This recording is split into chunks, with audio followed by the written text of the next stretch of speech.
Hello guys and welcome back to Balik Tanaw's first podcast. Where we take a trip down memory lane through education and safe spaces. Dahil hindi makakalimot ang Gen Z. This is Rain. And I am Claire, and today we have an amazing special guest mula sa University of Santo Tomas, Miss Patricia Cancio. Hello, I'm Patricia Isabel R. Cancio. I am a third year, fourth year na ako. So, nag-internship na ako ngayon. Taking a Bachelor of Secondary Education, major in Social Studies. Some information about myself, full-blooded Tomasian. Kasi since high school, nasa UST na ako. All the experiences that Espanya can give, siguro na-arbor ko na. Yes. One thing I can say that it's been sunny in Espanya this past few days. Napansin niyo ba? Kasi ako, speaking from my experience sa internship, going to internship, hindi siya umuulan this past few days. Unlike yung last week, right? Where we had mga suspensions. So kayo ba? Kamusta ba kayo last week?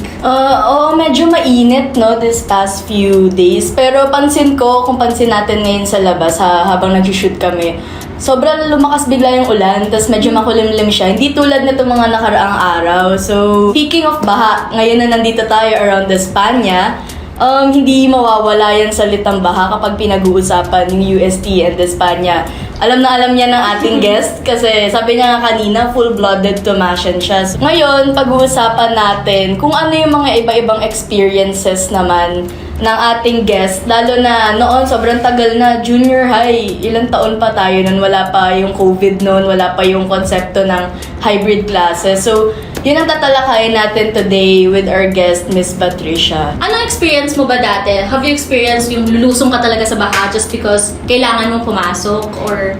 Oo, actually, nung grade 7, yun yung pinakamalalang baha experience ko. Yun yung talagang binuhat ako ng kapatid ko. Kasi yung kapatid ko noon, college siya. Tapos ako noon, grade 7. So, maliit pa ako noon. Kaya pang buhatin. So, yun, talagang sobrang lala. Kasi yung baha noon, August, kakapasok lang namin. Tapos yung baha noon, hanggang bewang na agad. So, at that time kasi, nahihirapan talaga akong lumusong kasi takot ako sa ipis. So, talagang yung mga time na yun, kailangan supportahan ako ng kapatid ko. Or kakapasok mo sa UST noon. Tapos, mostly lahat ng baha experiences ko nangyari high school. Puro junior high. Nung senior high kasi parang hindi na ganun eh. Hindi na ganun nagbabaha sa UST or baka wala lang akong pasok tuwing nagbabaha. Tsaka ngayong college, ayun. So, dito sa Balik Tanaw Studios, last week, we conducted an ambush interview sa mga Tomasians wherein we interviewed them of their baha sa Espanya stories, and meron isang nagbanggit sa amin na na-experience daw niya, nakakita siya ng hito sa campus, ganun ka bizarre. Meron din nahihirapan daw mag-book ng Grab and the things. Meron ka bang narinig from your classmates or friends or yung talagang, nangyari yun? Parang ganun. Pero yung palaka, actually, pinost ko pa to sa Instagram eh. Hindi ko alam kung grade 10 ba to or grade 8. Basta sobrang lakas ng ulan nun. Tapos ang daan kasi namin nun sa field. Hindi ko alam kung bakit kami nasa field, pero doon kami parang nagpapalipas ng ulan. Kasi wala kaming payong, nasa gazebo kami. Tapos, nung time na naglalakad kami pa sa field, pa Espanya, pa gate 2, meron doon, may mga toads. Dalawa silang toads na nandun nakatambay sa field. Actually, gusto ko lang din i-note no, na yung empathy nang gagaling sa sistema eh. So, kung yung sistema, pinipilit ka na dapat ganito, dapat ganyan. So, pareho lang kayong nahihirapan, yung both parties ng system nahihirapan. For example, sa amin, teachers and students. Hanggang yung sistema, ganyan, hanggang hindi nila inaayos na porket may online option, online tayo pag malakas ulan. So, siguro yun talaga yung pinakakailangan natin tignan eh. Alam mo yun, kasi yung mga teachers, wala rin silang somehow choice. Kundi, kailangan natin pumasok eh. Kaya wala kaming sweldo pag di kami pumasok. So, ayun, talagang empathy comes from the system itself. Sa tingin mo ba, maganda na practice natin yun na when it comes bumabaha na, ganyan, pwede tayong mag-online? Or do you think maganda yung before na talagang suspended to focus on ourselves? Parang gano'n. Actually, 50-50 ako dyan, no? Kasi may mga ulan na na hindi na kayang pumasok ng estudyante or ng teacher sa school, pero kaya talagang i-handle ng online. Pero may ulan na hindi talaga. And somehow, yung mga ulan na yon doon na pupunta yung mga ginagawa nilang online classes na lang.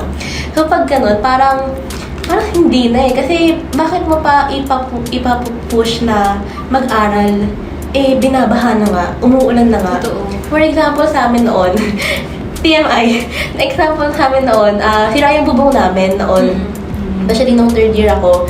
And kapag umuulan talaga, iniisip ko, tumuturo na naman yung bubong. So, minsan nakakatakot pa kasi sobrang lakas ng tulo na kailangan mo ihanda yung mga planggana.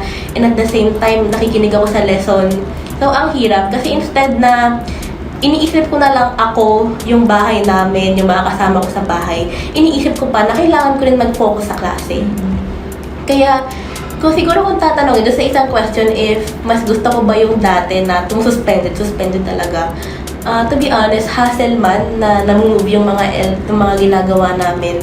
Parang yun yung pinaka-ideal eh. For example, no, siguro speaking as sa attended estudyante, tapos yung mga nagiging estudyante mo rin, may times na sige online class, go tayo dyan, pero walang signal, walang wifi, ganyan, or minsan, Bagal. oo, hindi ka talaga, minsan kasi may mga estudyante ng online class, katulad ko, hindi naman ako laging available yung equipment sa bahay na kapag online class. Minsan kailangan ko pang dumayo. May mga ganyan estudyante, dadayo ka pa sa pinsan mo, dadayo ka pa sa kapitbahay mo para maki-online class. So, yung mga ganun, hindi mo pwede i-push. Paano kung bumabaha na talaga sa labas? So, yun yung mga feel ko, isa sa mga downfall ng pagpupush nung online class. Although, medyo maganda rin kasi, yun nga, tulad nun, may hinahabol or para naman may other option ka kapag ka umuulan. Hindi mo na kailangan lumabas, hindi ka ma-hassle, pero nakapag-aral ka pa din. Mga ganun. Worst experience mo, ngayong bumabaha? First experience, siguro yung experience ko na grade 7, masaya pa yun. Masaya. Oo, kasi bata. Oo, Siguro yung pwede mo i-elaborate yung nakwento mo kanina na yung binuhat ka pa nung kapatid mo. Oo, pinasan niya ako noon. Actually, yun yung worst experience ko kasi yun yung pinakamalalim na bahang na experience ko around Espanya. Though, somehow, natutuwa ako doon kasi nakita ko kung gaano may pakiyaw sa akin yung kapatid ko. So, talagang ang hirap nun kasi isipin niyo, paano yung iba na walang susundo? Yun. Paano yung iba na kailangan talagang harapin yung baha ng sila lang? Isipin mga bata pa kami noon na. Isipin mo, hindi lahat ng kaklase ko may sundo. Yung iba sa amin umuwi talaga nagko-commute pa uwi. Paano sila? Ako, mapalad ako kasi nandun yung kapatid ko. Nag-suspend lang din sa college, so nakapagsabay kami. Pero, paano yung walang makakapitan sa baha? Paano yung kailangan tiisin yung pandidiri mag-isa sa baha? Paano yung inuulan mag-isa? Parang nakakalungkot isipin yung mga ganong bagay. Paano ako yung nasa posisyon na yun? Baka feel ko, umiyak na lang ako sa gitna ng baha. Ayoko na. So, how do you think naka-apekto sa'yo yun? Paano sa tingin mo naka-apekto sa'yo yun mentally and physically? Yung ganong tipo. Sa tingin mo ba, if ever na may kailangan ng tulong sa'yo like that, kaya mo rin ba yung gawin for them? For example lang. Actually, ang pinakaisang natutuhan ko doon is kapag kunwari tumatawid ka, tapos walang payong, tapos umuulan ng malakas, may payong ka, tapos nakikita mo may mga naghihintay na walang payong. Offer them na gusto niyo ba makisabay sa payong ko?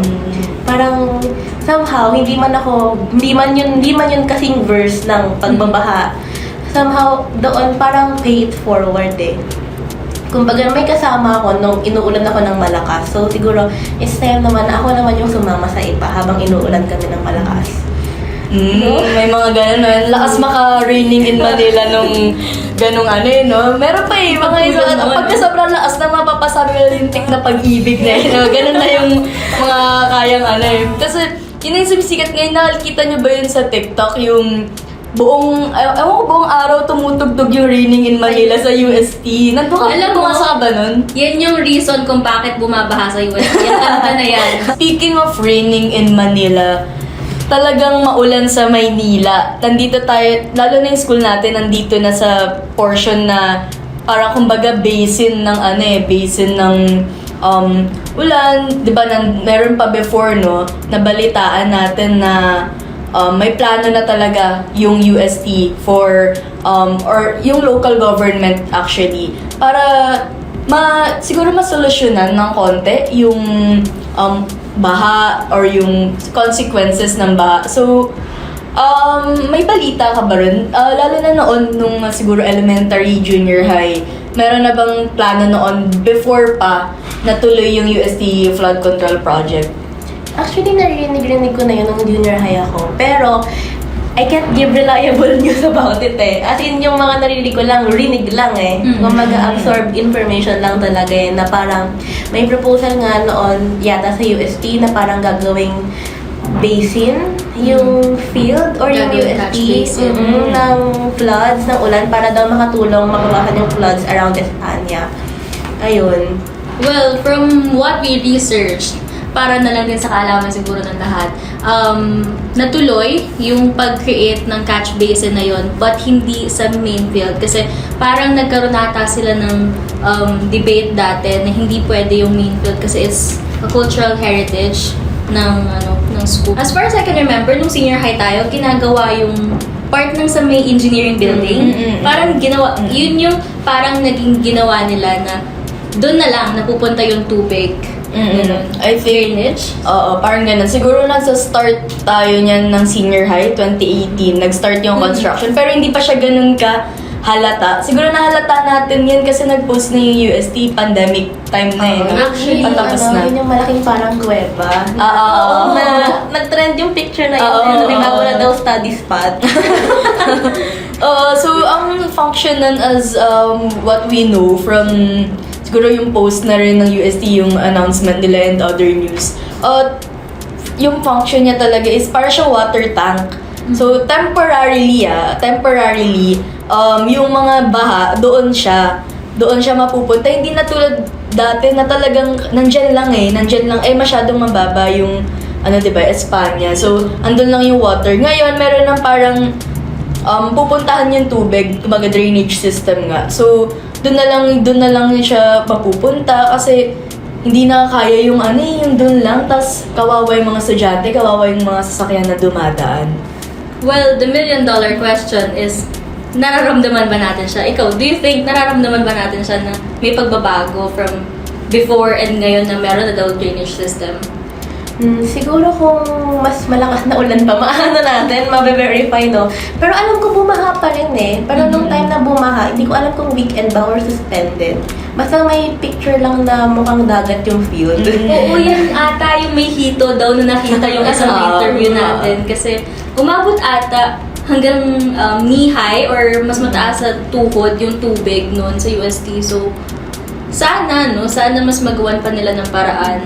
Kasi, di ba tulad nun, nasa TikTok yun yung iba lumalangoy na dun sa, sa baha. So, kasi para, from what we know, dun din sa balak na project, kumbaga, ito daw yung parang game changer, tinatawag nila na lalo na for UST kasi yun na yung problema, yung baha, hindi lang siya around ng campus, nasa loob mismo ng campus, nandun nga sa field eh. Yung mga hito, nandun din sa loob ng field. So, yung pagiging flood-free siguro ng campus, hindi natin sure pa kung mangyayari. Tingnan natin sa mga sumunod na pero yung pagka-create ng solution, ganyan, yung pagkakaroon ng siguro yung ng balak ng actions to take. So, ayun, dako tayo doon. Ano naman sa tingin mo yung pwedeng improvements na magawa, no? Bukod dun sa drainage system, siguro ACADS-wise, for students, for admin, ano yung sa tingin mong dapat umpisahan, dapat i-prioritize, lalo na as future teacher, no? At student din. So, makikita natin first-hand yung experiences. So, ano sa tingin mo, no? Siguro as a normal na mamamayan ng Pilipinas na nangangarap lang maging guro tsaka estudyante ngayon, talaga kabog sa gobyerno. Kasi, lagi nila sinasabi, bakit ba laging gobyerno yung tinatawag natin sa mga ganitong issue? Environmental issue to, ganon. Kasi, bakit instead, na kunwari puro tayo confidential funds, bakit hindi natin ilaan yung mga pera na yun, yung binabayad ng taong bayan, sa mga proyekto na pwede talagang makatulong na mas mapalinis yung Maynila? Yung mga drainage system natin, ang punong-puno na. Kapag nakita niyo yung mga kanal around Espanya, yung mga basura dyan, hindi man umuulan, umaapaw.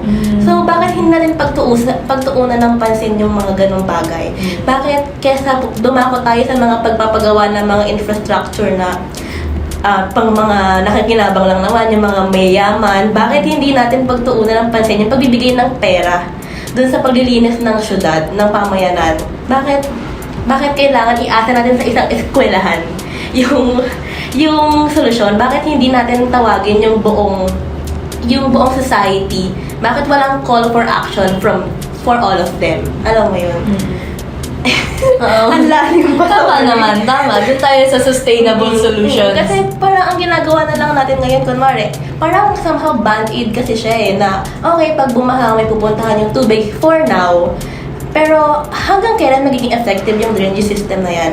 Hanggang kailan siya magiging okay for this situation? Maaaring okay siya for this situation, pero okay pa ba siya for more situations na let's say mas lalala pa sa ganitong sitwasyon? Tama. Well, in the long run, in the long run. Kasi, sabi nga nila, sila na rin yung nagsabi na it's the temporary solution. So, I guess tama nga yung sinabi mo. It's an eye-opener na hindi lang pala tayo parang puro reklamo sa institution natin, ganyan. Parang, it's more of the government's problem talaga na paano nila tayo matutulungan. Right? Kasi nasa loob tayo ng Pilipinas Nasa loob tayo ng Maynila Anong ginagawa nila to help us? Parang ganun. Kumbaga yung solution dun sa problema, lalabas na siya dun sa admin, sa students, sa UST mismo. Doon na tayo sa panglahatan ng solution kasi part ng Maynila. Hindi lang naman taga UST yung dumadaan sa Espanya. Maraming dumadaan, U-Belt, mga papuntang North, South, East. What we can do ay mga ganitong pagkakataon na naririnig natin yung experiences ng bawat isa, nababalitaan natin actually sa social media kung kamusta yung mga experiences ng bawat isa. Lalo na ngayon sa baha, no? Like, from last week, nakikita natin yung mga estudyante. In-interview namin sila, medyo maaraw. Nakikita namin, kamusta naman nung bumaha? Talagang kita mo pa rin sa kanila na concerned sila kahit na kita nilang maaraw. So, actually, totoo sa gantong to. Kasi parang yung pagbabaha, parang hindi siya something na madalas pinag-uusapan ng mga estudyante. Madalas yung mga interview na nai-invite ako, laging about something na something na hindi, basta malayo sa pagbabaha. Kaya, actually, magandang topic to no? Magandang topic siya na pag-usapan. Tapos, parang isa na rin siyang pagdudulog sa mga tao na manood sa atin. Ganon. Tapos, ayun, gusto ko lang sabihin sa lahat, kung sino man mga manunood nito, na lagi pagsilbihan ng bayan. Ayun. Yun. So, truly, it's a fresh new perspective para sa amin na marinig ka as a student and as a teacher na rin in the future. And siguro it's a fresh perspective nga rin para sa'yo kasi nabanggit mo nga na hindi madalas sa pag-uusapan yung ganito. But through this, siguro pag-uusap natin, sana may mas ma-reach siya na malayo kasi ako, speaking from what I natutunan ko dito sa pag-uusap natin is yun talagang tumatak na pagiging empathetic talaga na hindi lang talaga isipin mo puro sarili mo din during the times na may baha ganyan. Isipin mo rin yung ibang tao na nahihirapan din sila whether you're the teacher or you're the student. Isipin mo din yung other person involved na huwag mo sisihin yung iba. Napakaraming insights, no? Tsaka yung baha tulad ng usapan namin, yung baha hindi talaga nawawala. So, we hope marami pa kaming oras for this, pero sana may natutuhan kayo today, lalo na sa mga shinare ni Kancho, ni Patricia. We hope you've learned something, you've learned a lot. If ever ma-post na namin to, sana mag-share din kayo ng mga experiences nyo. Once again, thank you, Miss Kancho. Thank you, Miss Patricia, for having your time with us today. And guys, see you in the next video. Thank you!